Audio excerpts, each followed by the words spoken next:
Al via il convegno di giovedì 12 dicembre, prima corsa riservata agli allievi, 1660 i metri in 10 al via, 1 Cenerentola Leo, 2 Chanel DVS, 3 Contento Joe, 4 Chance Joyeuse, 5 Destiny, 6 Claire di Jesolo. Seconda linea, 7 Dakota dei Rum, 8 Dr. Adri, 9 Carlotta Bru, 10 Diomede del Ronco. I favori per Contento Joe, numero 3.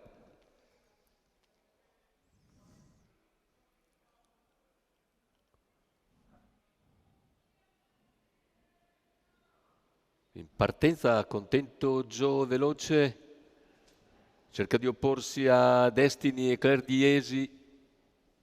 Contento Joe conquista subito il comando, mentre non riesce ad accodarsi in seconda posizione Destiny per l'inserimento veloce di Carlotta Bru dalla seconda fila. 200 iniziali in 14,9, insiste al largo Destiny, va su Contento Joe, l'impegna dopo 300 metri di gara, prende qualcosa di vantaggio. Il completamento dei 400 in uno svelto 29,7, poi l'errore da parte di Destiny. E così Contento Joe al comando nei confronti Numero di Carlotta 5 Destini è squalificato. Bru. In terza posizione invece Claire Diesi, che accenna a spostare all'esterno in anticipo. Al passaggio davanti alle tribune sposta per anticipare Chance Joyeuse, che si avventura così in terza ruota dopo 800 metri di gara, poi torna sotto in scia.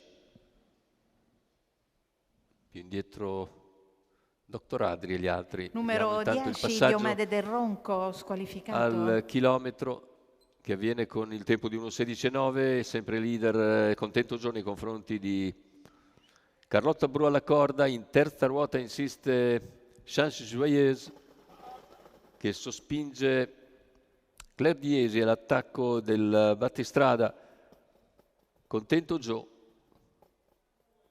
Intanto l'errore di Chanel DVS. Numero 7 Cerca Dakota di dei Rum riprendersi Contento Joe ai numero 250 2 conclusivi. Chanel DVS squalificato. Sotto l'attacco di Claire di Jesi. All'interno si lancia anche Carlotta Bru e a centropista lo scatto di Chance Joyeuse, che nel finale prende il sopravvento e vince bene nei confronti di Claire di Jesi, mentre per il terzo c'è da vedere se Contento Joe è riuscito a rintuzzare il finale di Carlotta Bru. 1:16,4 il ragguaglio conclusivo, la vittoria per Chance Joyeuse. Gaetano Casella in sediolo per conto di Nicola Salacone e della signora Forcellini Mazzoni. Andiamo a rivedere le battute finali con il bel primo piano di Chance Joyeuse, che passa nettamente ai 50 metri conclusivi.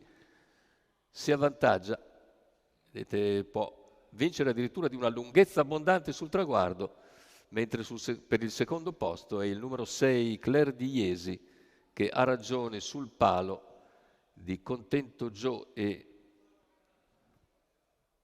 Carlotta Bru, che finiscono molto vicini probabilmente nell'ordine.